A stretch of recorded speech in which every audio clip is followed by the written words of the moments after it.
When Clay Sings by BYRD, illustrated by BAHTI, read by Corey Reed.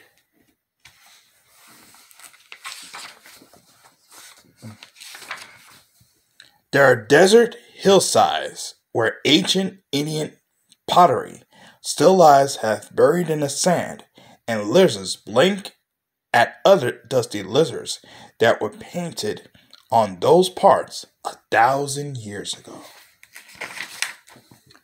Now Indian children make a game of searching for bits of clay that were once somebody's bowl or mug or coffee pot or dipper. Their parents look at what they find and tell them, "Remember, treat it with respect. It is so old." They say that every piece of clay is a piece of someone's life. They even say it has its own small voice and sings in its own way. So the children touch the pieces carefully as they kneel there in the hot, dry sand, listening for whatever voice a broken pot might use. A windy voice, a sandy voice, a voice like a far bird's cry. Sometimes, if they look long enough, and if they are lucky enough, they can fit 4 or 5 pieces together, the way you do a jigsaw puzzle. Then suddenly, they see a perky, wide-eyed bird look up at them, surprised. Maybe the bowl with the bird was dropped by some other Indian child which chased a rabbit near these same rocks then. When they find a bowl that isn't broken, the children can pretend that they're just eating from it and that they're sitting by some campfire on a deerskin blanket, and it's then, not now, and they speak an older language. But they don't need words to know that there were speckle bugs and spider bugs and bugs with shiny wings and pinchy bugs and jumpy bugs and bugs that had 1,000 legs that liked to walk through grass. They know the molding of a lump of clay has always been a slow and gentle work.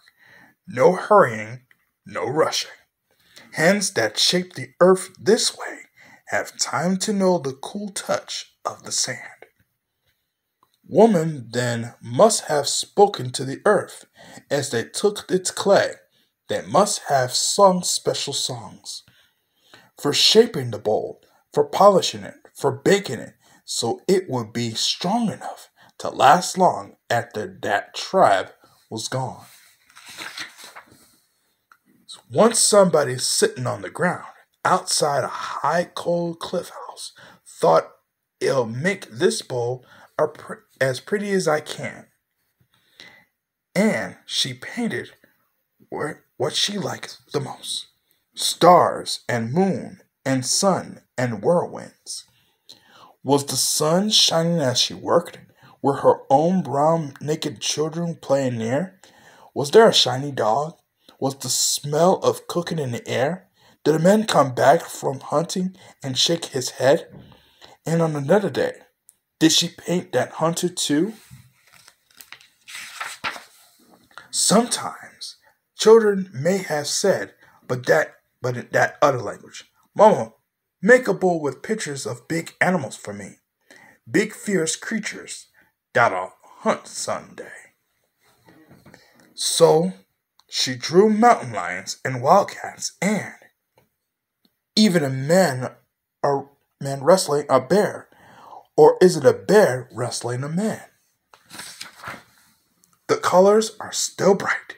Reds as deep as sandstone cliffs, browns and tans the shade of desert earth, black and white as shiny as stones, polished by water and high mountain streams.